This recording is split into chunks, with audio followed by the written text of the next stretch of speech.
This Miami Dolphins offseason is going off the rails. Let's talk about it. You're listening to the DolphinsTalk.com podcast network.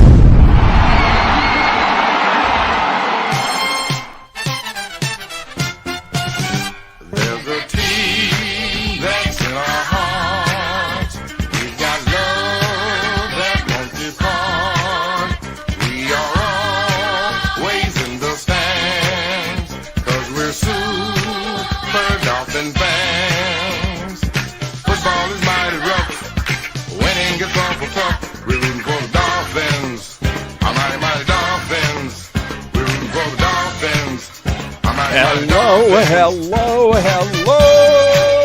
Miami Dolphin fans, and welcome to the Same Old Dolphin Show, part of the DolphinsTalk.com podcast network. I'm Josh Katzker. With me today and every day is my brother from the exact same mother, Aaron the Brain. Aaron, say hello to the people. Hello to the people. Here we go, Brain. Just when you thought that, you know, maybe the Dolphins were going to approach this offseason. Maybe they were going to take the steps that they needed to do to kind of make this thing come together in a way that is at least, if nothing else, cohesive.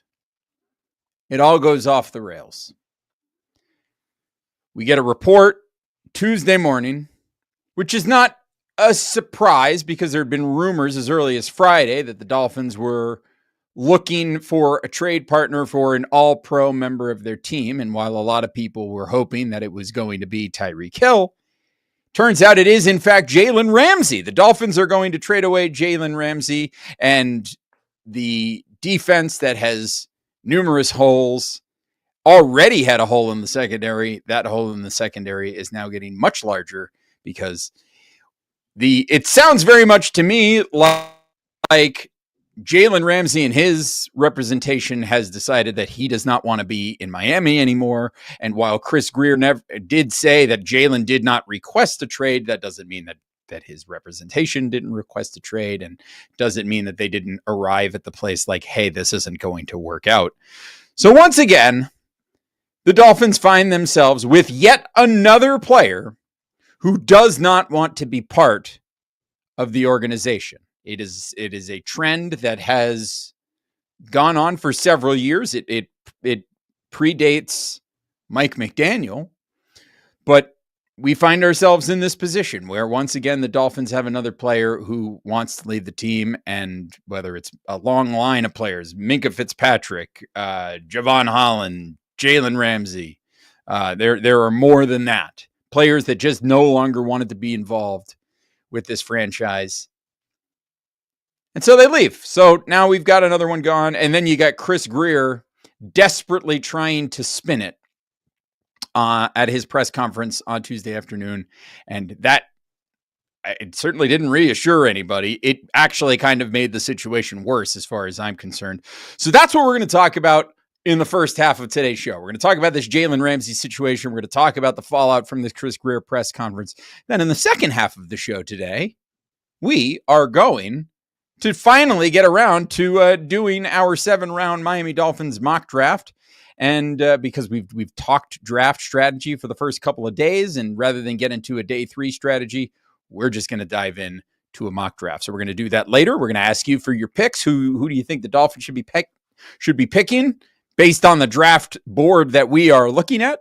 So I hope you'll stick around and join us for that. But first, if you haven't done so already, take a moment right now. If you're watching live on the Dolphins Talk YouTube channel, smash that thumbs up button. We appreciate it very much. Share this video with your friends. Tell them how much you appreciate it. We appreciate you for doing that. If you're watching on the I Am a Miami Dolphin Fan Facebook page, shout out to you. Share, like, and subscribe as well. Subscribe to that YouTube channel, and be sure to head over to Apple Podcasts, Spotify, Stitcher, SoundCloud, anywhere you get your podcasts, and subscribe to the Same Old Dolphin Show, and leave us a 5-star rating and a positive review. We appreciate everybody that has done that so far. And then I'm going to remind you, of course, to head on over to Dolphins Talk Extra. That's patreon.com/Dolphins Talk, where you can get extra bonus content. And sometimes you get early drops of episodes of the Dolphins Talk podcast. If you're a member of the Dolphins Talk Extra community, maybe you're participating in our live interactive mock draft that we're doing Friday night.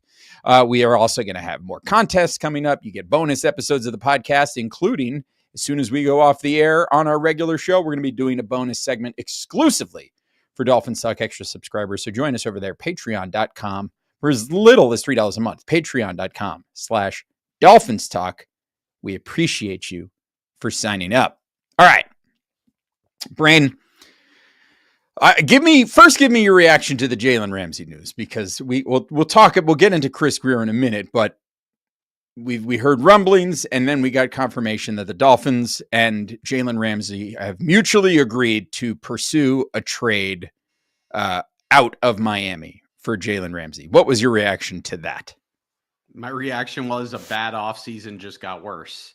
Off the rails. It's off the rails. Yeah. And like, I get it. It's the rumor is that Jalen Ramsey was one of multiple players that were late to meetings all year. And that's part of it. But I don't think that's the biggest part of this. I think if that was the reason why Jalen Ramsey was being traded, then he would have been traded a long time ago. Like right at the start of the league year, he would have been traded. This looks very much like a player who got his way out of, multiple teams here at this point of his career. It's been multiple teams that he has forced his way out when he feels like they aren't in their competitive winning window, and he wants to be on a winner. And, he uses his leverage as a great player to leverage himself out of those situations, which he's well within his rights to do. Well, does that make him a great team player? No, but you knew who he was. Like, how's the saying go? You lose him how you get him, right? If that's the saying, great. Yeah, that's how the saying goes. Like if you get with somebody who or you get with somebody who was who cheated on their past partner, yeah, and then sure. they cheat on you, like you lose them how you get them. Yeah, sure. Yeah. That makes sense. Yeah, and so that's what this is Jalen Ramsey is just being Jalen Ramsey. So you hired him as a mercenary to come in to try to get your team over the top. It didn't work. And now you're trying to be cautious, and you're not going all in, and you're not really showing that you're serious about winning.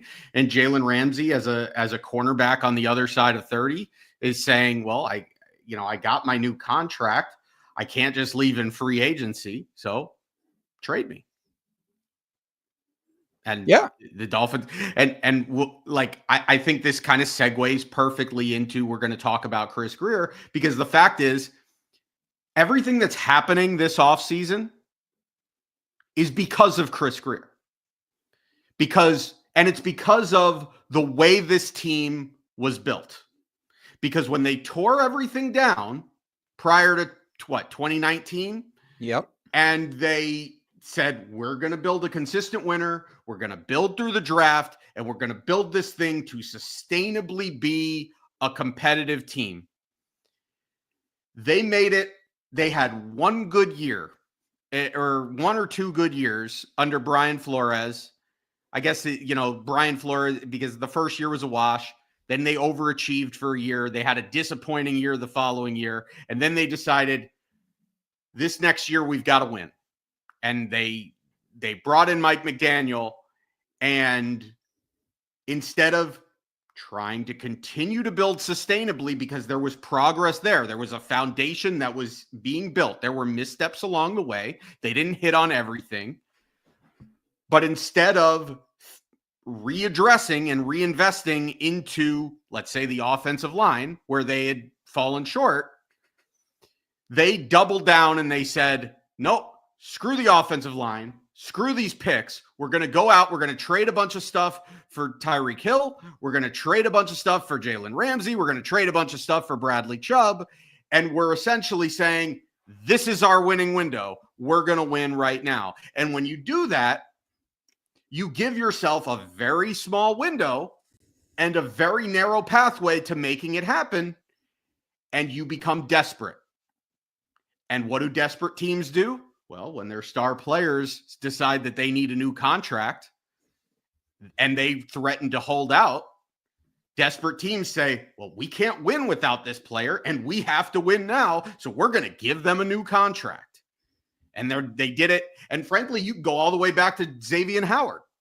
They did it with Xavier Howard. They did it with Tyreek Hill. They did it with Jalen Ramsey. And in every instance, it screwed them.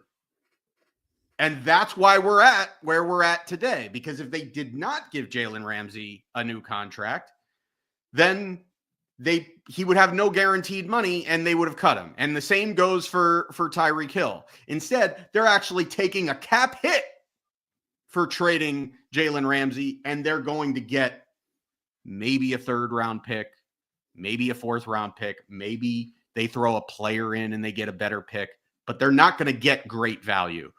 And that's because Chris Grier built it this way. And this is the fruit of Chris Grier's labor. Yeah, this is it. It truly is. He truly built this team this way. And then he comes to this press conference and it's really interesting. It would be really interesting to go and look at a side-by-side of that postseason press conference and the cocky kind of almost hubristic attitude that Chris Grier approached that postseason press conference with. And he came out there and he was really just like, yeah, listen, the problems that we had this season are not because of me. It's because of this, that, and the other thing. This guy got hurt. Quarterback got hurt. These guys got hurt. We felt good about everything. It all fell apart and people got hurt. That stinks, but whatever it is, it's going to be what it is. We got some culture issues. We're going to take care of those in the offseason. We're going to move forward. And then you fast forward and you look at the press conference that he had on Tuesday, and you have a man who is desperate, a man who is flailing, doing everything in his power to try to spin this situation. And listen, to go back to Jalen Ramsey and to put a period, at the end of that sentence, it is what it is with Jalen Ramsey. As you said, he's shown you who he is already. He's been a culture problem in the organization. And you have said that you're going to fix the culture problem within the organization. And he's one of the guys, right? You go back to that press conference, right? Where they said we had players late to meetings and we couldn't make them take accountability and blah, blah, blah, blah, blah. And you now want to go back and you fix that situation. But you can't fix the situation that you broke. If there is a culture where people are not held accountable, that is a culture that is set. Who sets that culture, Bryn? Well, honestly, it starts at the owner. It starts all the way at the top. But when it refers to the team and the players, it's on the head coach. It's on the head coach. But it really starts at the top because sure, it starts GM at the is top. Not being held accountable by the owner. Then I'm going to get to the owner in a minute. I'm going to get to the owner. Okay, we'll talk about the owner. I promise. He's not getting off scot-free here. Okay, but you've got a general manager and a head coach who are not holding their players accountable. So when you're going to now suddenly turn around and you're like, now we're going to be, you can't do it, right? You can't be the teacher who's all loosey-goosey and letting the kids get away with anything and then turn around and try to be strict and stop it. Like, It doesn't work that way. You got to go the other way. You got to be super strict up front, get those people's respect, and then you can loosen up as you go. But as it is, you've got a locker room full of people who don't respect the head coach, don't respect the GM. So am I going to be mad at Jalen Ramsey for wanting out? No, I'm not going to be mad at him for doing that, because you know what? He had to do what he had to do. He got his money, and he is sitting there and he knows he's at the end of his career. He doesn't know how many years he's got left at the peak of his game. Maybe 1-2 years, maybe. Might not even be that much, right? This is a man that not at his peak. It already looked like he lost a step. Right. And this is a cornerback, right? And we know that we've seen it. Cornerbacks can sometimes have a precipitous decline in their play. So does this guy want to sit here and be part of a transition or a rebuild? And make no mistake, that's what we're looking at here. It might not be, it's not a strip it down to the studs kind of tank job like the Dolphins did in 2018, 2019. It's not that, but they are absolutely pivoting from the attitude that they've approached the last 2 seasons with, which is win now at all costs. The second they made that trade for all of that draft capital to bring in Bradley Chubb, this team was in win now mode. And then they made that big trade for Tyreek Hill. They were in win now mode. And they made those trades at the expense of building through the draft, building smartly, building a sustainable team for the future. And because of that approach, we find ourselves where we are now, with this team having to take the step back and having to do a rebuild. Where they are now, you could say that what they're doing right now is the smart thing to do in order to build this team sustainably for the future, right? They're trying to pivot to the next version of this team that is going to feature younger players on cheap deals, and they're trying to pivot to that next build, right? There are flaws in that build because some of the guys, like you have Jalen Phillips was supposed to be one of the guys in that build. You had Javon Holland was going to be one of those guys. And, you've wasted those guys' prime, right? And Jalen Phillips is, a question mark at best. But as this team pivots forward, that's the right thing to do. But the problem is you're having to do that now instead of doing that successfully, building on what you had already had. And you've just kind of set yourself back. And it's because of that attitude of trying to do that rebuild that some of these veteran players on your team, like Jalen Ramsey, no longer want to be a part of it. And so I don't blame Jalen Ramsey for that. And I think it does fall on the shoulders of Chris Grier, and it falls on the shoulders of the head coach, because this is a team that just, quite frankly, is in a very bad place. And so, that begs the next question, right?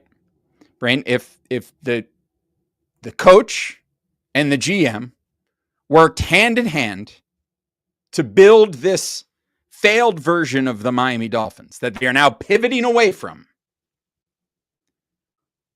what is the question?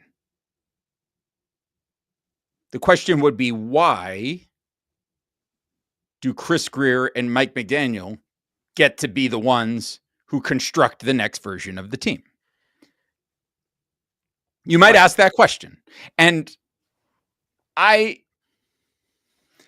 have a theory. And I will admit it's not fully flushed out. But if you look at the evidence of the way the Dolphins approached free agency, this is not a team, Chris Grier was not given a lot of money to go out and go shopping, go big time shopping. But Chris Grier also wasn't fired. They didn't move on from Chris Grier. You look at the team adjusting the culture, trying to fix the culture, trying to fix all that, but trying to not have this upheaval of firing the head coach and firing the general manager. Let me ask you this. If Stephen Ross was thinking about selling the team in the immediate future, what would he do differently? Or is there anything that he would have done differently going into this offseason? Look, I get this theory and I've heard it, and I don't necessarily disagree with it. The idea is we're just kind of we're not going to shell out a bunch of cash. We're not going to shell out a bunch of new cash. So we're going to save money there. We're not going to try to, we're not going to win whether we spend the cash or not. So I don't want to spend the cash, and I can kind of keep everything as status quo as possible so that when I sell the team, the new owner can come in and can do whatever he wants with it. Because if I go and I fire the GM and I fire the head coach and I bring in a new GM and a new head coach, then when I go to sell the team, the new owner might come in and say, well, I don't really like the hires that you made there. I want to bring in my people. And it's much harder to hire people when you're taking over 1 year into a new GM, 1 year into a new head coach. I totally get that. But couldn't you also make the case that I could keep the GM and the head coach here, and I could go all in? And if I'm really trying to sell my team, what makes my team the most valuable is having as good a product as possible. Yes, I would say that is absolutely something that you could do. And I would argue that that's what the Dolphins have done over the past couple of years. They've done basically everything they could to maximize that quote unquote winning window. It didn't work. And then they came into this year and there was nothing the Dolphins were going to do in this offseason. I mean, I guess they could continue to push all of their chips into the middle of the table and restructure Tua's contract and restructure Tyreek Hill and do all of those things to try to maximize a chance to win this year. But I think when you looked at how things have played out, you knew coming into this offseason that the Dolphins were not a couple of moves away from building a Super Bowl contender. And so maybe the decision is, you know what? I'm just going to pull back. I am not going to, let's use a selling the house analogy. If I'm going to sell my house and I've been thinking about, completing a new deck or something like that, building a new deck or putting in some new things, right? And I've taken a couple of steps on the house to get that project started.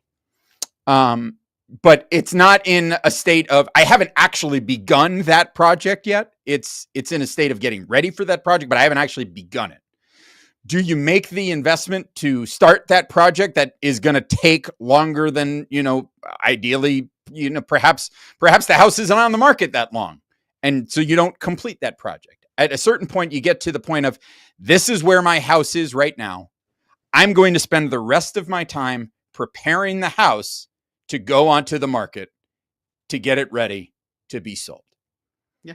And what I would argue is that if Stephen Ross was preparing to sell the Miami Dolphins, I would argue that everything that has played out over the past, 3 months, basically since the season has ended, have been the behaviors of somebody who is preparing to sell the team. Is Stephen Ross preparing to sell the team? I don't know that, but I would say part of me, my antennas are up, and I think that may very well be the possibility. And that's the reason that Chris Grier and Mike McDaniel weren't fired at the end of the season. It wasn't because, these guys deserve another chance. It's, I don't want to go through that turnover. I don't want to deal with the tumult. I don't want to have to be the one in charge of hiring a new GM right now when this is almost done. I don't want to go through that process. Let these guys stay here, status quo. Externally, all of the external factors in the club are looking great. As long as they're, keeping these guys in place, gives us an air of stability. Even though the performance on field hasn't been great, there's an air of stability, so I can move on and I can prepare this team, sell it, let the new owner come in, and let him be the one that heads up the new search for the new GM and the new head coach. That's what I'm saying. Is that what's happening? I don't know. But if it is what's happening, like I said, if Stephen Ross is preparing to sell the team, I don't know that he would have done anything differently. That's all I'm saying. That's all I'm saying. Yeah, no, and I get it.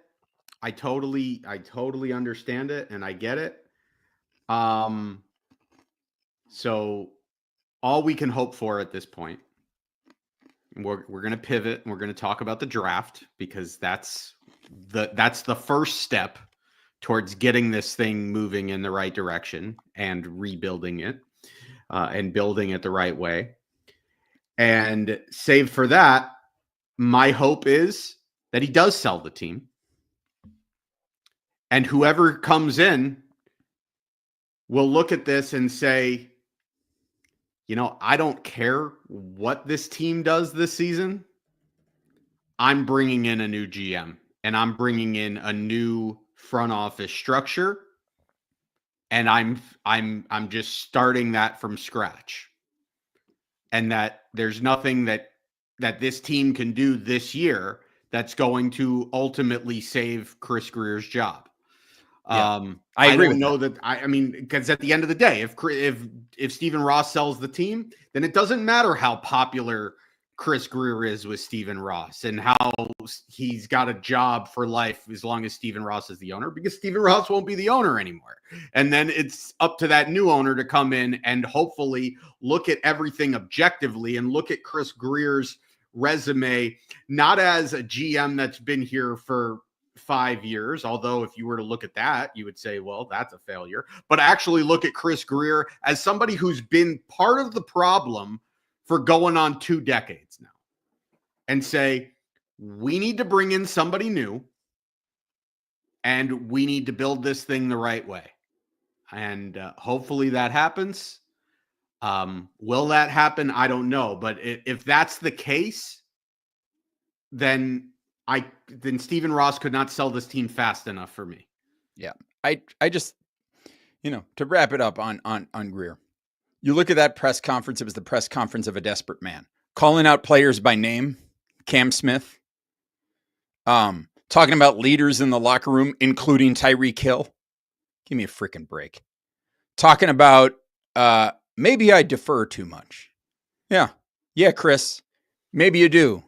And also making comments like, oh, the owner is aware. The owner is aware of this. The owner is that. Maybe the owner is not talking to him anymore because the owner is moved on. I don't know. I'm just saying. It's an interesting situation. I think Chris Grier's job is safe, at least until the end of this season. But yeah, it was not a good look on Tuesday for Chris Grier and the Miami Dolphins. All right. Listen, it's depressing. The ceiling for this team this year is not terribly high. I think in the last couple of years, you could have made a compelling case that if everything goes right, there is a chance the Dolphins could find their way to the Super Bowl. I think you could have made that argument over the last 2 years, and I would have been open to it. There's a lot of offseason left to go, but I find it highly unlikely that the Dolphins are going to manage. What is it? It's now April 17th. I doubt that 4 months from now, we're going to be sitting here going, yeah, the Dolphins' ceiling is winning the Super Bowl. I just doubt it. I doubt that we're going to sit here 4 months from now and say that the ceiling of this team is making the playoffs. That's probably an even better assessment. As Abel says in the chat, God damn this effing team. Except he didn't say effing. I'm just trying to, it's a family show. Although I did say goddamn on the air. So whatever, we try. Well, it's 2025. We're all pretty secular at this point. Yeah, that's right. So here we go. Let's get into this. We're going to pivot to the draft, because if there's one place that we actually can be optimistic about this team right now, it is the draft, because the Dolphins do have 10 draft picks. And if this team is going to get better in a hurry and get younger in a hurry, it's going to happen through the draft. So we are going to do a mock draft for the Miami Dolphins. But before we do that, and before we talk through that, I want to remind you that you need to go to caneswear.com. Caneswear.com. It is the spot that South Florida sports fans shop.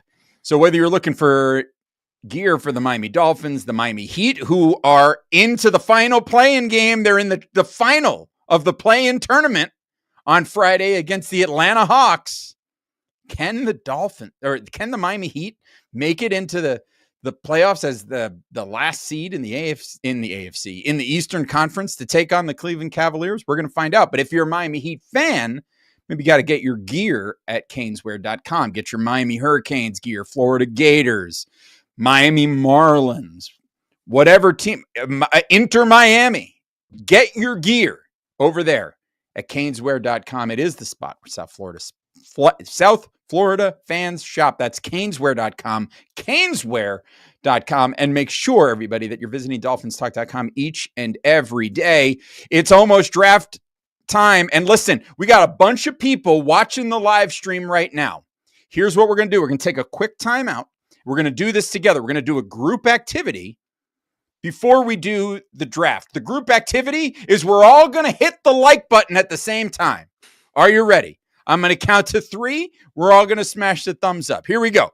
1, 2, 3. Smash that like button. Smash that like button. Smash it. Let's go. Smash that like button. Let's go. We love to smash that like button. Thank you very much, everybody. We appreciate you very much. Let's get into this mock draft here. We are doing the mock draft through our friends at Pro Football Network, and I'm going to share the screen here with you so that you can see what we're doing. Here we are. We are doing the mock draft simulator over at Pro Football Network. And here's what we're going to do. We're going to do the 7-round mock draft. The Brain and I are drafting, as you can see here, for the Miami Dolphins. Okay. We're going to do this draft. We're going to go round by round. We're going to decide which picks we want to make. But as we go through, as the board appears, we want to hear from you in the chat. And if you're listening to this after the fact or watching it after the fact, if you're listening on the podcast version, you're watching it on demand on YouTube, this is why you got to join us live so you can participate in these interactive things. So we want to hear from you who we should draft at these spots based on the board, based on who's available. So as we get to each pick, let us know in the chat who you think we should draft. Brain, are you ready? Not yet. I'm not ready because I have a question. You've got a question. Okay, what's your question? We're going to get trade offers, and we're going to be able to make trade offers. Yep. Do we want to just play it as it is, or do we want to say, regardless of the trade offer, we're not going to make trades? And we can talk about hypothetical trades, but we're not actually going to make any. I mean, totally up to you. I could go either way. I don't want to seek trades out, but if they come to us, let's hear what they're offering. We can talk about them. Okay. Sound good? Sounds good. All right, everybody, here we go. It's time to start the draft. Here we go. Cam Ward, Abdul Carter, Travis Hunter, Membu is off the board. Warren is off the board. Graham, there goes Will Campbell. There goes Will Johnson to the Saints. So, okay. So we've arrived at 13. Still on the board are Shedeur Sanders, Jalen Walker, Matthew Golden, Mike Green, Colston Loveland, Derek Harmon. I didn't see in the window. Will Campbell's gone. Mason Graham is gone. So Jahdae Barron is still on the board there for us. So let's take a look at the trade offer here. From New Orleans, they are trading us pick number 40, pick 71, pick 93, pick 131, and their 2026 second round draft. So a second round pick. So Brain, if we were to take this pick, the Dolphins would not be picking until 40. we'd get a bunch of picks on day 2 of the draft, but it would, listen, and a future too. And a future too. So what are your thoughts on this? My thought on this is where, and we're not going to seek trades out, so we're not going to do it, right? But this is where I would be calling the Rams, who I believe pick at 26. I would be calling the Steelers, who I believe pick at 21 or somewhere down there. I would be talking to Cleveland and New York, who pick in the 30s because they're picking high in the second round. And, I'd be trying to leverage them all against each other because you've got a quarterback there. And so you're going to get multiple picks and you're going to get, inflation there because they're trading up to get a quarterback. In this scenario, with what New Orleans is offering, what are you getting? You're moving down 27 spots, and then you're getting an early 3, a late 3, and a late 4. Yeah. And then you're getting, their second round pick for next year. To me, that's not enough. Yeah. That's just not enough. So this would be a pass for me. I would be willing to look at draft capital, like I said, to move down like a dozen spots or 8 spots and be looking at like potentially a first round pick next year, a future 1, a future 2, maybe you get an extra day 2 pick this year too. But to move down 27 spots and then the best thing that you're getting is an early 3rd round pick and a future 2. No, this is a no for me, dog. Yeah. I'm going to say no on this too. I saw somebody else was asking if there are any other offers. There are not. This is just the one offer. So we're going to say no, which means we're picking at 13. So let's take a look. Shedeur Sanders is still on the board, which I think is an interesting one. At 13, Jalen Walker from Georgia is still there. Matthew Golden, the receiver from Texas. Brain, I think realistically we're looking defense here, right? I think probably because there's really no offensive line here. Even Kelvin Banks Jr., who I probably would not have taken here, ended up going the pick before. So at this point, you'd really be reaching on an offensive lineman. The number 1 wide receiver went. So you're definitely looking defense. The question is, you've got great options here. If the board falls like this, you're not only going defense, but you got great options. You can go edge. You could go a linebacker like Jalen Walker, who is kind of a potentially do everything sort of linebacker. You've got a defensive tackle in Derek Harmon. You've got a safety. You got the safeties and Eamon Worry and Malachi Starks. Michael Williams is another edge. And then you still have Jahdae Barron. Jihad Campbell is a guy that I'm high on as well. So this is actually a situation where if the board fell like this, I would actively be looking to trade down. It's just we have not gotten the offers there. So at this point, you got to take the best guy on your board. In my opinion, I see Sanders. I see 2 people have suggested Sanders. I also see somebody suggesting Jihad Campbell. Who are we picking? I think I'm taking Jahdae Barron. That's who I'm taking. Especially with what's going on with Jalen Ramsey. You're getting premium position. I know that's kind of seen as a negative thing. It's something that we make fun of Chris Grier for, but it is a premium position. And so right now we're about to trade Jalen Ramsey, and our best cornerback and our best defensive back on the roster is about to be Kader Kohu. We need to draft a corner. Jahdae Barron happens to be the highest guy on my board at this point. So that's my pick. So there he is. The Dolphins are drafting Jahdae Barron at number 13. So now it'll be interesting to see what happens when we get to 48, who is still available. Colston Loveland going to Denver in this draft is a really interesting one. Nick Eamon goes to be with Brian Flores in Minnesota. I love that. Jalen Milroe at the top of round 2 goes to Cleveland, an interesting one. Raiders at 37 take Josh Connerly, who is somebody I was looking. The Saints took Jonas Avinea, who is another guy I was thinking about here at 48. So here we are. Oh, we're at 48, and the Rams have come through with the trade offer here. We have 2 trade offers here. The first is from the Rams. They're trading us pick 90 and pick 127, as well as a 2026 second for 48. And the other pick is we would give up 48 and 135 in exchange for Cincinnati's 81, and then a second and a third from Cincinnati. I don't think either of these are sufficient for what we're looking for here.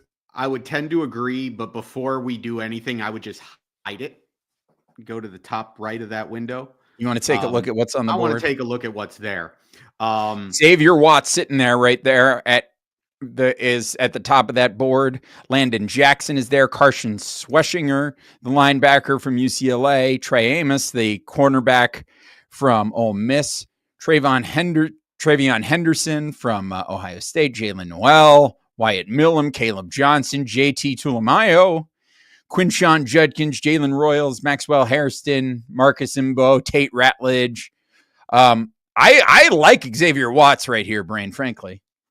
The board falling like this to me is, it's a disaster for the idea of getting offensive line. Yeah. But this is why I would have been really actively with the way the board fell in the first round. I would have been looking to trade down to get an extra day 2 pick. But with the board falling the way it is, with the offers coming back where we're like having to drop another 30, 40 picks, we're not going to do that.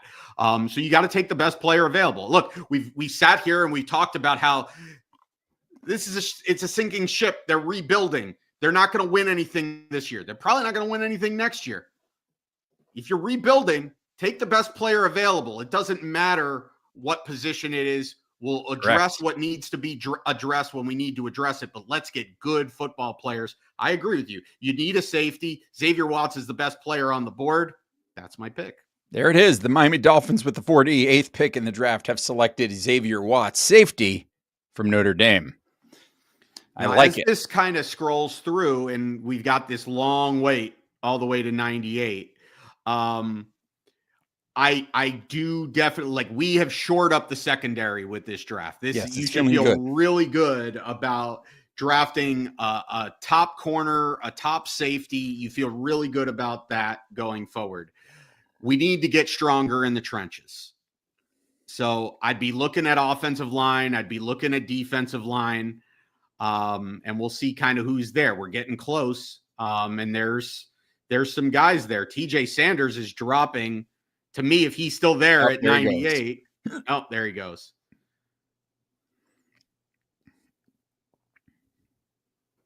And we are here. And we're going to get Arizona is offering us 115 and 152 for pick 98. Yeah, that's a no. We got to get an elite player here at this pick. And then Atlanta's offering pick 118 and a fourth for 2026. No, these are no good. So let's take a look at what's there. We could read the scouting reports. Are you in agreement before I just kind of take this whole thing over?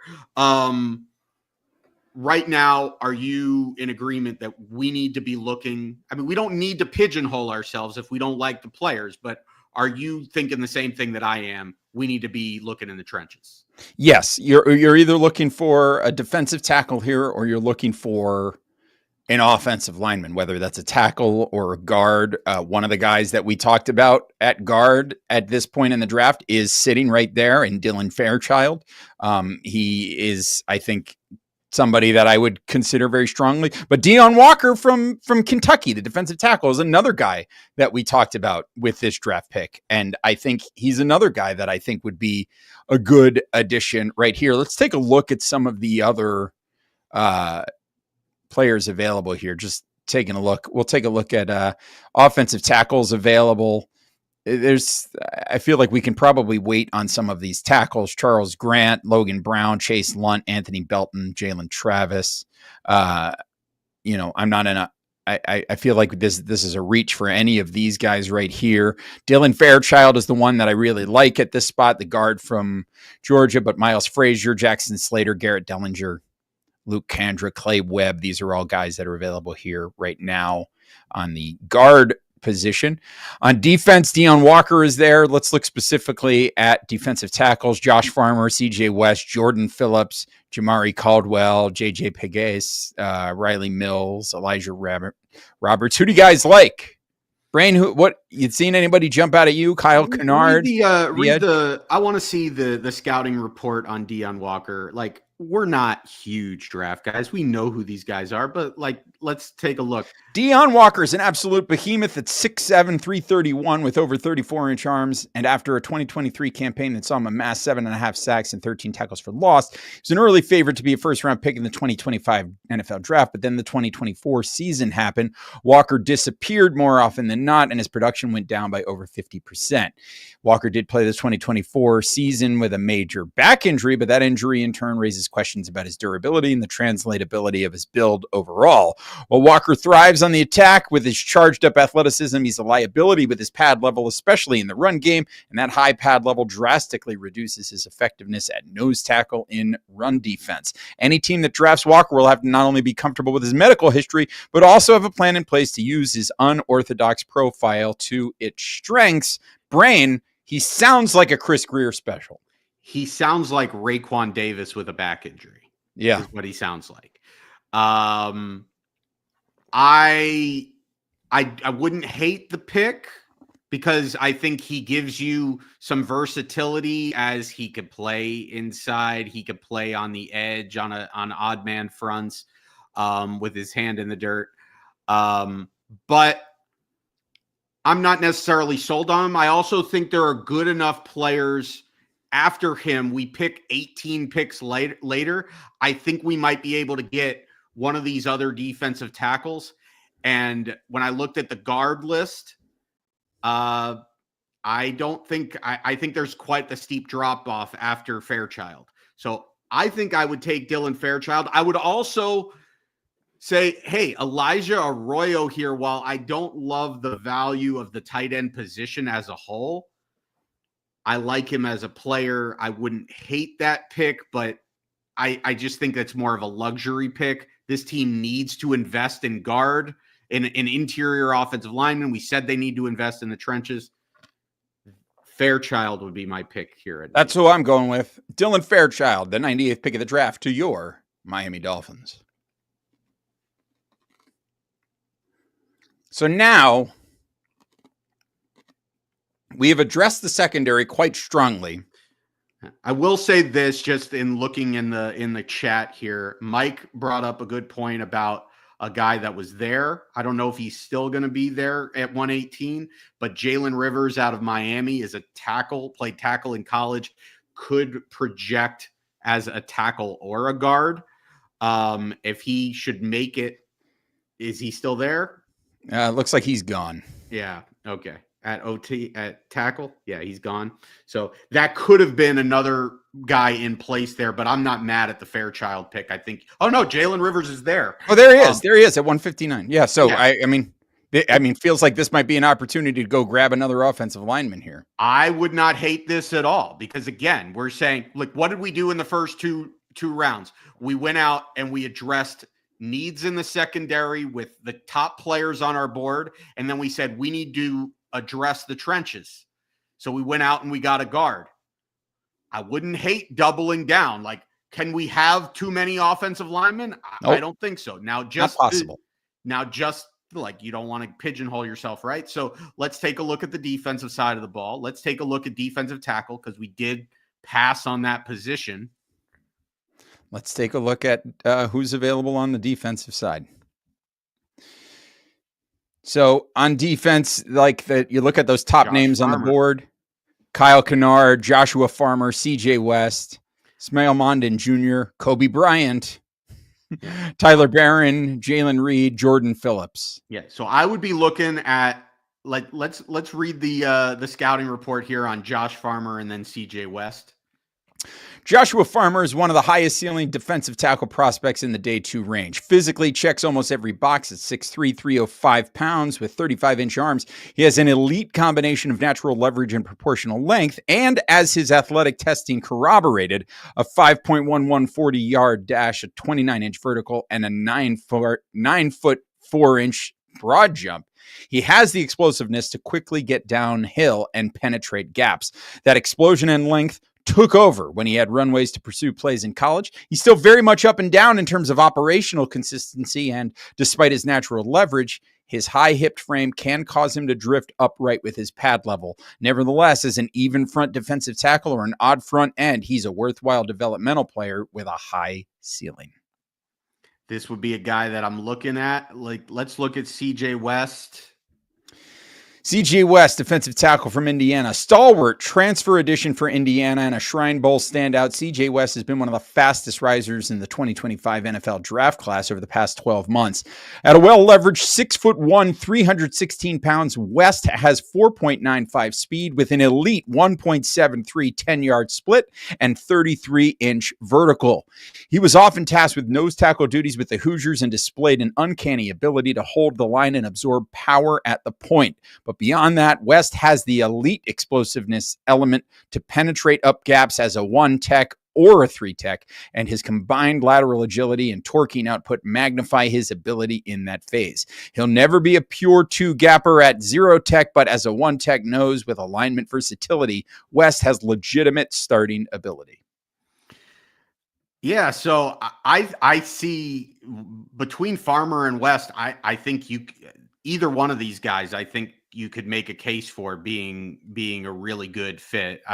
Farmer feels like more of a higher ceiling pick. That's the play. He's the play. If you're looking for a guy with a high ceiling who has the potential to be a breakout star on day 2, day 3, like that's the guy that you're looking for. Where CJ West feels like he's a guy that's going to be an everyday grinder. He's going to be on your team for 10 years, and he's going to play every down for you. Well, the thing about CJ West is that he athletically profiles to be more of a disrupting pass rushing defensive tackle, but he played a lot of nose at Indiana, but he doesn't have the size to really be a true nose at the NFL level. So what you're getting with him potentially is a guy who in a pinch can play the nose, but has the athletic profile of actually being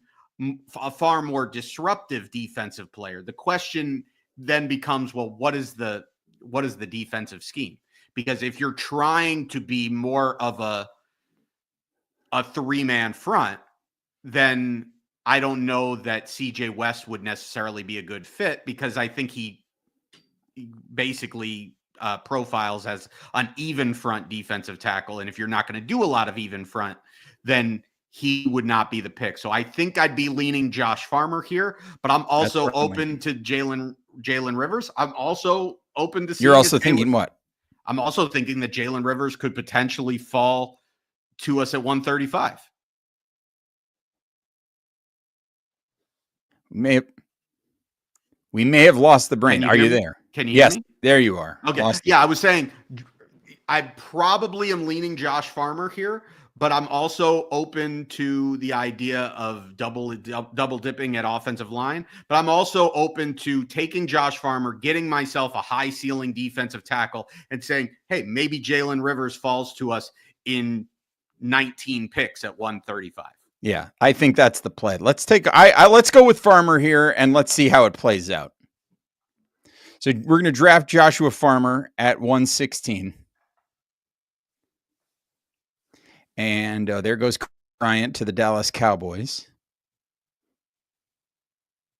And let's see, Taylor Aronde Gadsden, Damian Martinez, Mail Mondin, Noe Williams, CJ West, Pat Bryant, Ollie Gordon, Baishul Tootin, Quinn Ewers to Philadelphia. We've got a trade request that has come in, trading away 135 and a 26/7 to Seattle for pick 137 and pick 199. This is actually an attractive trade. hide this for a second. Let's see if are there 3 players on this board that we like? Because at this point, you've got a guy that you like. If you trade down two spots and then he's not there, yeah, then you're upset. You might be kicking yourself unless there's other guys that you could draft.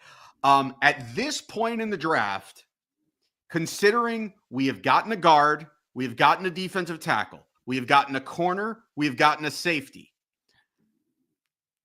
What's the quarterback situation looking like? It's not. I mean, let's see. Riley Leonard, Kyle McCord, Curtis Rourke, Max Brosmer, Brady Cook, Cam Miller, Donovan Smith. The last of the guys that I would be thinking about is Kyle McCord. Yeah. So where's our next pick? Our next pick, go to it's 135. Pick. If we trade with Seattle, we'll be at 137. Mm-hmm. And then after that, next pick is 150. Okay. How are you feeling about Kyle McCord here? Like, do you feel like you have to take Kyle McCord, or do you love Kyle McCord? How are you feeling? I'm feeling like I want to make this trade. All right. I mean, do you want to look at a couple other positions just to see if there's other players there? Let's look. So right now I'm feeling like I like Jackson. I like Slater here. I don't know. Is there anybody? What do you think of that top wide receiver on the board? The guy out of Tennessee, Dante Thornton. He's an explosive playmaking deep threat who can stretch defense vertically with his elite speed. So fit there. 6'4", 205. Yeah, big guy too. Has a chance to be one of the fastest receivers in the NFL. Played in an offense that will raise questions about his route tree and production. He's a big play threat, having led the FBS with a 25.4 yards per reception and 6 touchdowns on just 26 receptions in 2024.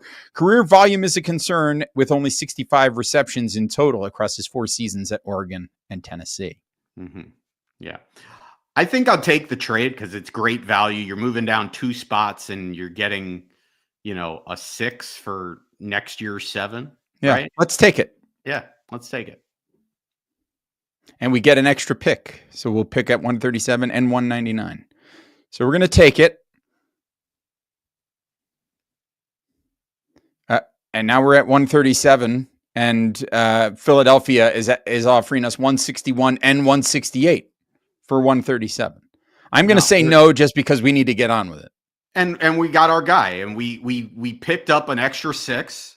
Yep. And we got our guy. Because Dante Thornton went. So that was who Seattle was trading up for, was they really wanted Dante Thornton. Corey Black, the cornerback, goes to Oklahoma State, which leaves Jackson Slater here for us to draft now. Wait. I thought we were taking Jalen Rivers. Oh, Jalen Rivers. Almost blew it. Tackle. Offensive tackle. Jalen Rivers. Here we are. Yeah. So here we are. There's our guy at 159. There he is. And we got an FSU guy, and then we followed it up with a Miami guy. It's good. We've done well here. And now when we sit at 150, is Kyle McCord still going to be there? Is that the guy that we're looking at? We could still be Kyle McCord's still there. We could look at wide receiver. Kyle McCord is still there. I wouldn't hate the pick at this juncture, but also, all right, let's take a look at the best players available. How about this edge from Syracuse? Ideal Diggs from Syracuse. Mike, Mike's the resident Syracuse expert here. What is his thoughts on Fadil Diggs? We could use an edge rusher if there's some upside here. Now, I would be going. Could be a steal. Let's see. Could be a steal on day 3. So he's 6'4", 257. Could be a steal in the day 3 range if he can live up to his full potential. As a pass rusher, he's already shown plenty of promise at 6'4", 257. With over 33-inch arms, he is the requisite build and elite athleticism to go along with it. Across his final 2 seasons, one at Texas A&M and one at Syracuse, he totaled 11.5 sacks with 25 tackles for loss. Production and talent aren't issues with Diggs, and the flashes of execution are promising. However, he's also a player who will rely on his tools to a fault at times, as well as fail to play to his size in run defense. There's still development to undergo, but Diggs' ceiling is tantalizing and provides scheme versatility. So which one of these Syracuse guys are we taking? Are we taking the high ceiling edge rusher, or are we taking a swing of the bat at quarterback in round 5 and saying this is our developmental quarterback? Here's my thought. Given how things have played out, and given the way that we approached the first half of this show with the suggestion that the Miami Dolphins, that Stephen Ross might be planning to sell the team, and so he's trying to set the table to make it neat and easy for the GM that the next owner is going to bring in, one of the other places that this team is going to need to pivot in the very near future is going to be quarterback. And with Zach Wilson sitting there at backup, the perfect number 3 for this team is a developmental guy out of Syracuse University. Brain, I think we need to take Kyle McCord right here with pick 150 in this draft. Well, it certainly looks like well, we do pick 5 picks later. Yeah. Do you want to play with fire and like take the edge rusher, or is Kyle McCord your guy? The chat seems to think Kyle McCord is the guy. I think we're taking McCord. All right, we're taking McCord. Kyle McCord, Miami Dolphin. Let's go. There goes And Diggs was the next guy off the board to the Colts. There it goes. So, all right. So here we are at 155 now. So we've got this tight end from Clemson, Jalen Travis, the tackle from Iowa State. I'm just going around and looking if there was anybody here that catches my eye on day 3. Yeah, I'd be looking. There's any number of positions that we could go here. We could go edge. We could go wide receiver. We could go potentially tight end. We could go running back. We haven't talked about running back, but we do have a need for a running back. I would be looking at the best players available. I wouldn't mind double dipping at defensive tackle if there's a good defensive tackle. Riley Mills there from Notre Dame. Yeah. But I think you do need ultimately to address some of the skill positions. Yeah, we could decide that we need to go wide receiver here. It's a possibility. Who are the edge rushers here? Q Robinson out of Alabama could be interesting. And actually, I like both of these edge rushers that are there. If you want to look at the scouting report, let's take a look. Q Robinson is an elite and is an athletic and versatile edge defender known for his quick get-off and ability to disrupt the backfield. He exhibits good height and length, allowing him to effectively engage offensive linemen and utilize a one-arm stab move to convert speed to power. Robinson's flexibility and agility enable him to bend around the edge and serve as an effective looper in line games. However, his limited playing experience and lean frame raises concerns about his ability to set the edge against the run and shed blocks from stronger offensive linemen. Robinson has the potential to become a dynamic pass rushing specialist. Mm-hmm. I think of him like an Andrew Van Ginkel type, but I actually like Powell Ryland. Antoine Powell Ryland is an explosive edge rusher with a quick first step and relentless motor. He thrives at creating pressure off the edge using a mix of speed, leverage, and hand violence to beat tackles. His agility and ability to bend make him a constant threat in passing situations, and he shows good pursuit speed when chasing down plays from the backside. Powell Ryland also flashes solid instincts against the run, setting the edge with discipline. However, he can struggle to disengage against stronger linemen and needs to add functional strength to become a more consistent presence on early downs. Brain, that to me sounds like a fix that is relatively, that is going to be, I think that's just something that can be relatively simply addressed. I like Powell Ryland here. I mean, I think it's, he might just be too small. Like he might not have long enough arms. He might not be not have enough functional strength. But again, you get into round 5 and you're like, you want to draft guys at the, who have the ceiling of being players. Because at the end of the day, these are all kind of dart throws once you get down to this part of the draft. And we've got a long break here before we draft again at 199. So what are we thinking? you want to look at the running backs and wide receivers before we? Let's take a look. Running back is Kyle Monangai, Brashard Smith, Corey Kiner, Jordan James, Jarquez Hunter, Jaden Blue, Taj Brooks, LaQuint Allen from Syracuse, Khalil Mullins, Raheem Sanders from South Carolina. At receiver, we've got Isaac Tesla from Arkansas. Nick Nash is a guy that I've heard some good things about from San Jose State. And he also has an alliterative name, which the analytics say work in his favor. Ricky White, Caden Prather, Kobe Hudson from the University of Central Florida, Antoine Wells Jr., Jimmy Horn Jr., Ja'Cory Brooks. I kind of look at T-Slaw. I remember reading up on him being a very explosive potentially player. T-Slaw is an outstanding athlete with excellent size at the receiver position. He's 6'3", 214. Oh, love the size. He was a standout for 3 seasons at Hillsdale College before transferring to Arkansas. T-Slaw has primarily lined up in the slot, but also has experience playing out wide. He is well below average Division I production totals, having never topped 600 yards in a season or 2 yards per route run. Tesla is an average. I'm not going to call him Tesla. I'm not going to call him Tesla.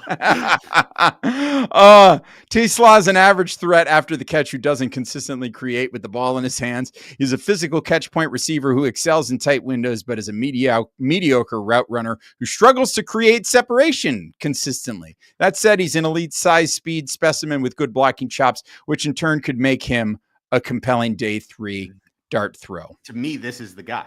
Like, you're getting a wide receiver with the upside of his size and speed, who the team doesn't have.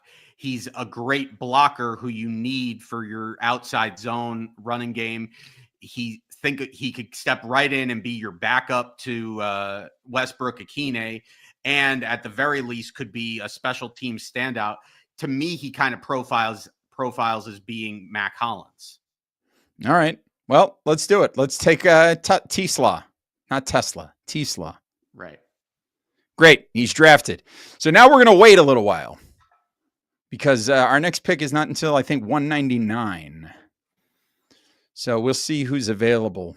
And if you're in the chat, let us know, what do you think of this draft so far? What are you looking for in the next pick? Just to recap, our picks so far: Jahdae Barron, Xavier Watts, Dylan Fairchild, Joshua Farmer, Jalen Rivers, Kyle McCord, Isaac Tesla. So we've got 4 picks remaining, including 199, which is coming our way. Oh, Cam Jackson from Florida just went off the board. He's somebody that I would have had my eye on at this pick. Here we go. All right. It's to the Dolphins at 199. Let's see who the highest folks on the board are. Holland Pierce, tackle from Rutgers. Tim Smith, a defensive tackle from Alabama. Tonka Hemingway, who is coming in late as a possibility to be name of the draft for me, defensive tackle from South Carolina. Ja Joyner, Jabbar Muhammad, Vernon Broughton, Tyler Cooper, Justin Wally, Hunter Wohler, Ty Hamilton, Caleb Ransaw, Joshua Gray, LaQuint Allen from Syracuse. LaQuint Allen from Syracuse is the running back that I would love to take a flyer on if he drops to, the next round. Any thoughts here, Bryn?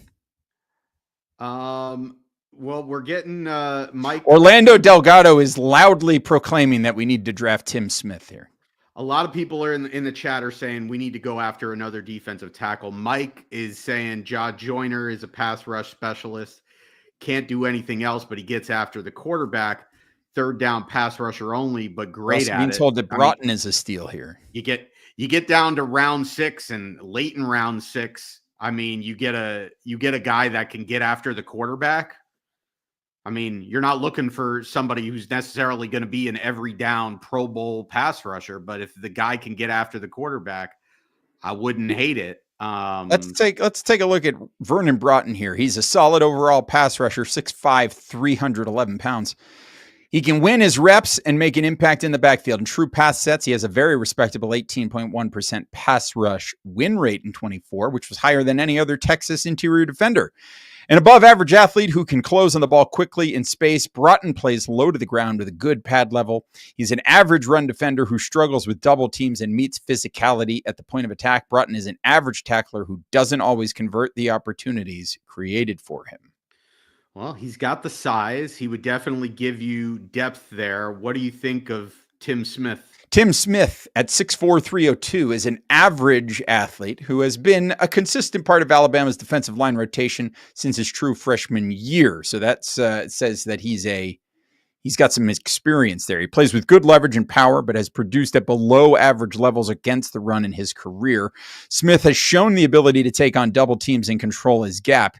He possesses strong and heavy hands, an elite tackler who consistently finishes plays and has been below a 4% missed tackle rate in each of the past 2 seasons. Generally, an average pass rusher who struggles to disengage from blocks, improved his pass rushing protection in 2024 with a 17.5% pass rush win rate in true pass sets. Cap for I'm of the 2 defensive tackles that we looked at, I would go Broughton. Do we want to look at Tonka Hemingway? I mean, he's got the name. He's got the name. Tonka Hemingway, 6'2", 284, is a powerful, disruptive defensive lineman with a quick first step and relentless motor.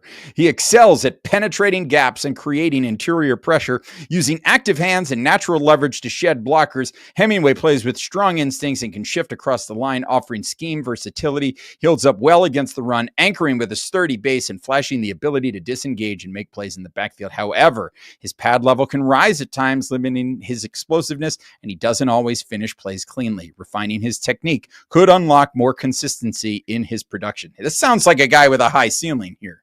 I kind of like Broughton, but what about in just one more guy that we're going to look at, because Cap for Life is banging the table for him, and that's Thor Griffin. You want to look up Thor Griffin? Let's take a look at Thor Griffin. What's the position there? Is he an edge? I'm looking for Thor Griffin. We're getting here? To the point where the names, we don't even know what position they play, and we're putting ourselves on blast that we're not college guys. Just do he is a defensive tackle. Well, based on the fact that he's ranked 311, we're going to have another swing of the bat at him. But let's take a look at him while he's there. Let's take a look. Thor Griffin.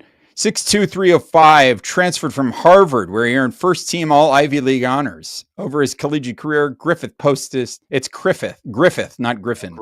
Posted 132 tackles and 13.5 sacks, showcasing his ability to disrupt offenses. In his senior season at Louisville, he registered 21 sacks, 5.5 tackles for loss, and 3 sacks.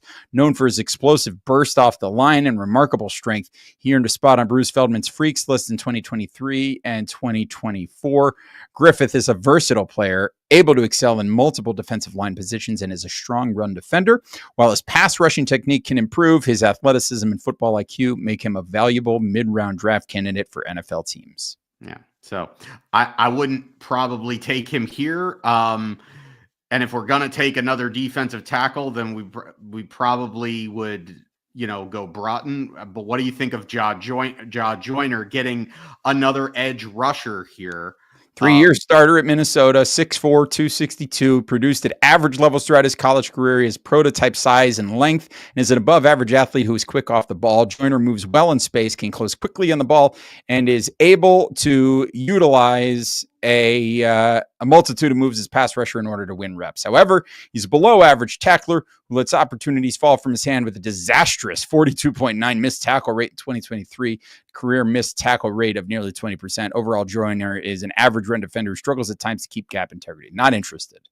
All right, so Broughton. Let's go Broughton. Yep. Broughton is the pick. All right, we got three. We also could have gone corner again, but yeah, we gotta zip through these final 3 here. We got 224, 231, and 253. Let's just see what's available here, and we'll make our picks because we gotta zip through. We're going very long here, so as the picks are coming, it's almost our turn here. Well, Tonka Hemingway may still be there. Tonka Hemingway is still there. And so is LaQuint Allen. And we just took our second defensive tackle. So I think let's go. We're taking LaQuint. We're taking another Syracuse guy, baby. In round 7, LaQuint Allen, bring him to Miami. Let's go.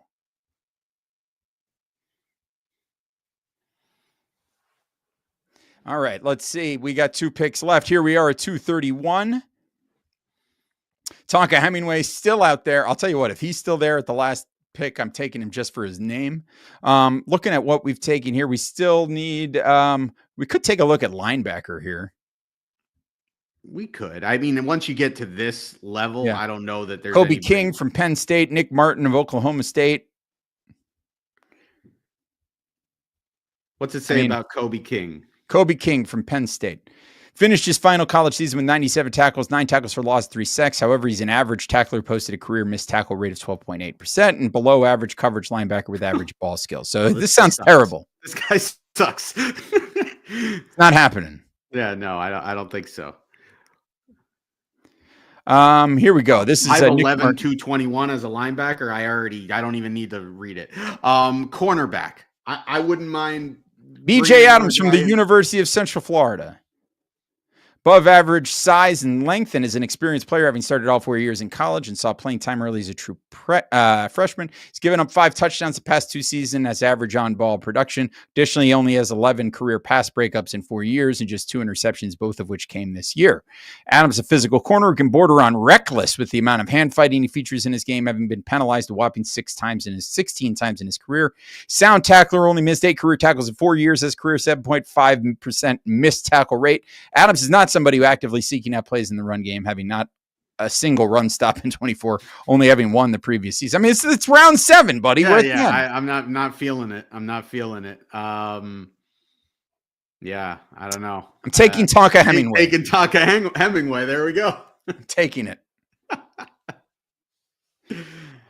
All right, we're down to our last pick.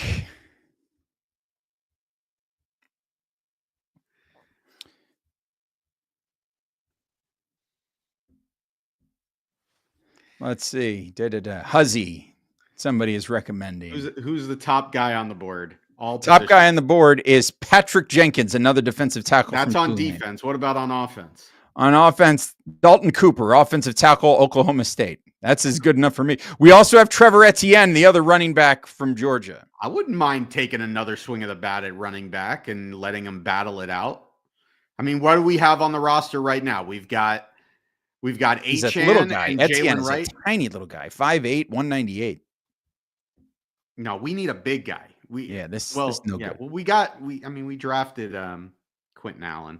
LaQuint, yeah. LaQuint Allen. So we're going to take this offensive tackle, Dalton Cooper from Oklahoma State. Let's take a look. Oh, I like the athletic score. Yeah. Cooper began his collegiate career at Texas State, where he earned all Sun Belt honors. 23, transferred to Oklahoma State, starting 13 to 14 games, receiving an honorable mention, all Big 12 honors. He's played over 3,800 snaps in his career. A lot of tread on those tires. 2024 season saw him play 9 games where he gave up 6 pressures and 0 sacks. Cooper's consistent performance has positioned him as a mid-round prize. This feels like a steal here. This feels like a steal. Mike is making a case for Fedone at Nebraska as a tight end. Thomas Fedone. If the first sentence turned me off. Nope. Stemming from 2 ACL surgeries, forget it. I'm drafting the tackle from Oklahoma State. There it is. That's it. All right, so let's review our picks. Tell us, how did we do? Give us a draft grade. Here we go. Wow, here is our draft. Picks. 11 picks. Jahdae Barron, Xavier Watts, Dylan Fairchild, Joshua Farmer, Jalen Rivers, Kyle McCord, Isaac Teslav, Vernon Broughton, LaQuint Allen, Tonka Hemingway, Dalton Cooper. We really built up in the trenches here. I like it. Let us know what you think. Let us know in the comments. How did we do? We need to know from all of you what our grade is. Mike is giving us a B+. B McD is giving us an A. Cap is asking us what our grade is. I don't think this draft simulator gives us a grade. No, I don't think it does. It doesn't. It's just that Draft Simulator didn't give us a grade. So Mr. McDolphin with the most accurate comment, which is I can't Correct. give you a grade for 2 years. thank you, Mr. McDolphin, for answering the question correctly. Thank you. All right. That is going to wrap us up for this episode of the Same Old Dolphin Show. Thank you, everybody, for joining us today. We hope you had fun.